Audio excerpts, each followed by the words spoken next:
और इसीलिए कोई क्यों बैठा, हमारा पैतृक अधिकार था, इसलिए मोदी की कब्र खोदने का नारा लेकर के वो चल रहे हैं। आदरणीय सभापति जी, कांग्रेस के शाही परिवार को देश ने दशकों तक अवसर दिया है, ऐसा नहीं है। देश ने आपके लिए भी अपना भविष्य दांव पे लगाया था,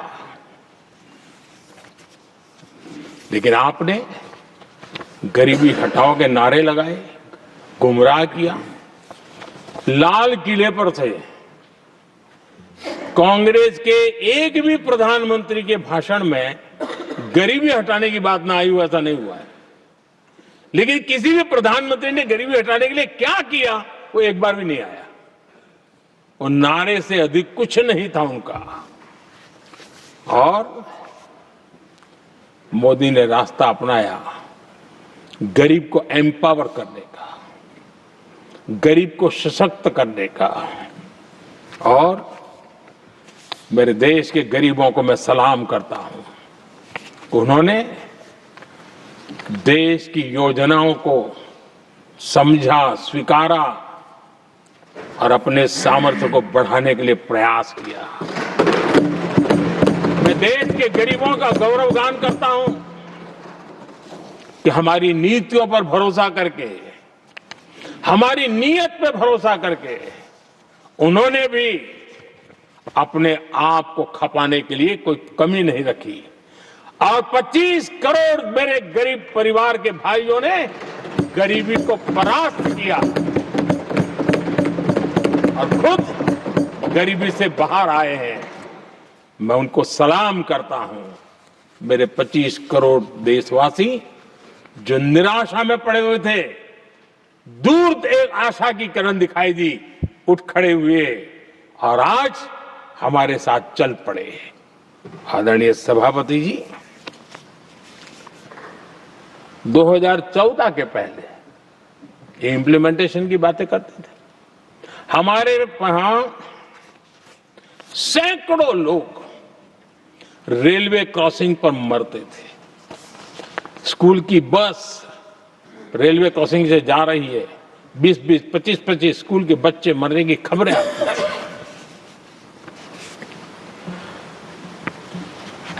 अनमैन्ड रेलवे क्रॉसिंग, वो इतना बड़ा काम नहीं था कि नहीं कर सकते थे। ये काम भी मुझे करना हुआ और हमने सारे अनमैन्ड क्रॉसिंग बंद कर दिए,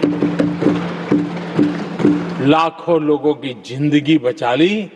इसलिए ये मोदी की कब्र खोदना चाहते हैं। आदरणीय सभापति जी,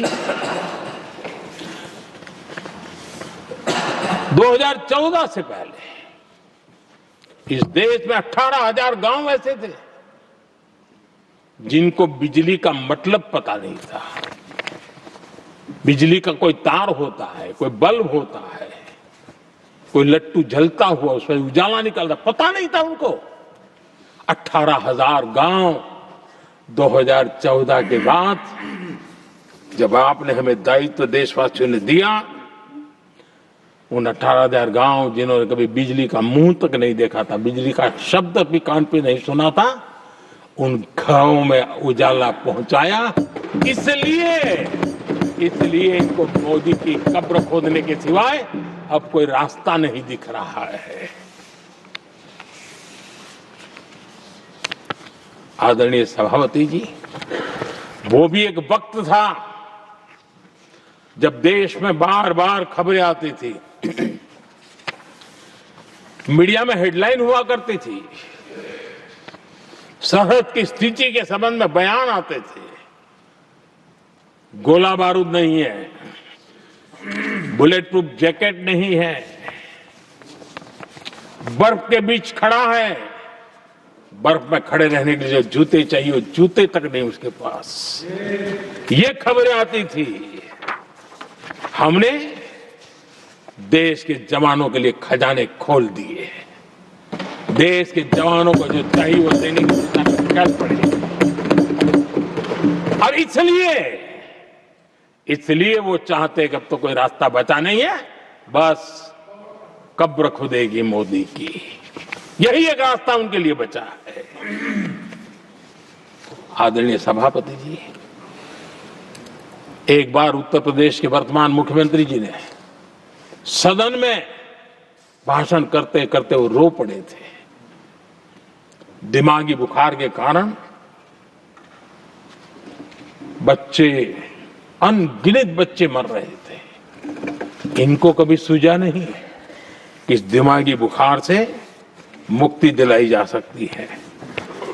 आदरणीय सभापति जी, आंख की बीमारी ट्रकोमा, लोग परेशान होते थे, आंखें चली जाती थी और विज्ञान प्रगति कर चुका था, हो सकता था, नहीं कर सकते थे। हमने दिमागी बुखार से भी मुक्ति दिलाई और हमने ट्रकोमा से भी देश के लोगों की आंखें बचाई।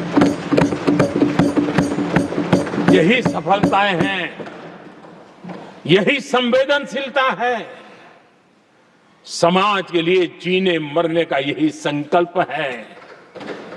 पल पल, तिल तिल समाज के लिए बिताना, घिसना, झलना, वो उनको परेशान कर रहा है। तब जाकर के मोदी तेरी कब्र खुदेगी, ये मंत्र लेकर के चल रहे हैं, ये सपने देख करके चल रहे हैं और बातें लोकतंत्र की करते हैं। मोहब्बत की दुकान के साइन बोर्ड लगाते हैं। क्या सार्वजनिक जीवन में ऐसी नफरत होती है? आदरणीय सभापति जी, इनकी सरकार रिमोट से चलती थी, मेरी सरकार भी रिमोट से चलती है। 140 करोड़ देशवासी मेरा रिमोट है।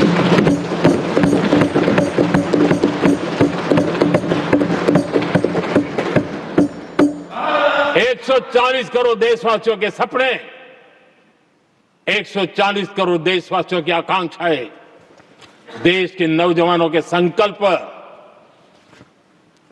इनके लिए हम जीते हैं, इनके लिए सरकार चलाते हैं। सत्ता हमारे लिए सुख का रास्ता नहीं है, सत्ता हमारी लिए सेवा का माध्यम है।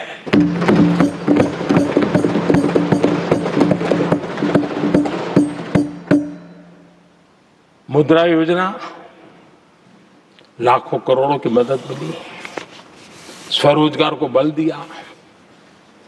कांग्रेस ने कभी स्टार्टअप कल्चर को प्रमोट ही नहीं किया। कुछ सैकड़ों में स्टार्टअप बेचारे अपने, उनको पता भी नहीं था। और इनका तो हाल ये है आदरणीय सभापति जी, अपने घर के स्टार्टअप को भी वो लिफ्ट नहीं कर पा रहे।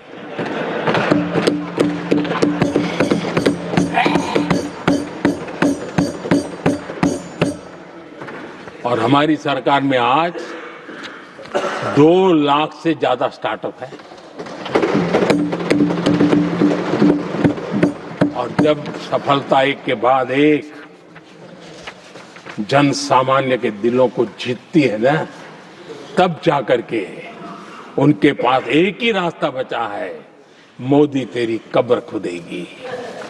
लेकिन उस हमारा याद कीजिए, बीएसएनएल को लेकर के चुटकुले चलते थे, कार्टून बनते थे। आज स्वदेशी 4G स्टैक हमने खड़ा कर दिया। 5G दुनिया में सबसे तेज गति से रोल आउट करने का काम हमने कर दिया। कम्युनिकेशन की नई जनरेशन, नई टेक्नोलॉजी, नई सोच, इसको हमने आगे बढ़ाया। और इसलिए दर्द जुबान पे आ रहा है, मोदी तेरी कब्र खुदेगी। आदरणीय सभापति जी, गरीब की सेवा ये मेरा सौभाग्य है। 4 करोड़ गरीबों को पक्के घर देना मैं जीवन में सुकून मांगता हूं। बिजली, पानी, गैस का सिलेंडर, टॉयलेट की सुविधा, मुझे लगता है कि हाँ, परमात्मा ने मुझे सही दिशा में काम करने की प्रेरणा दी है। पहली बार गांव की महिला गर्व से कह रही है, हाँ मैं लखपति दीदी बनी हूं, तो दूसरी कह रही है इस साल तक मैं लखपति दीदी बन जाऊंगी। जो बन गई है उनको जब पूछता हूं, नहीं बोले साहब अब तो करोड़पति के लिए सोच रहे थे। ये जो मिजाज बदला है, जो आत्मविश्वास बढ़ा है, और ऐसे देश के कोटि कोटि जनों के आशीर्वाद जिस इंसान पर हो, कोटि कोटि माताओं बहनों का जिस पर रक्षा कवच हो, नारे कितने ही लगा लो, कब्र तुम नहीं खोद पाओगे। ये देश की शक्ति, आशीर्वाद रूपी कवच, माताओं बहनों का मेरे प्रति जो भाव रहा है, जिस श्रद्धा भाव से मैंने माताओं बहनों की सेवा करने का काम किया है, जिनको कोई पूछता नहीं था उसको मोदी पूजाता है। यही करना है।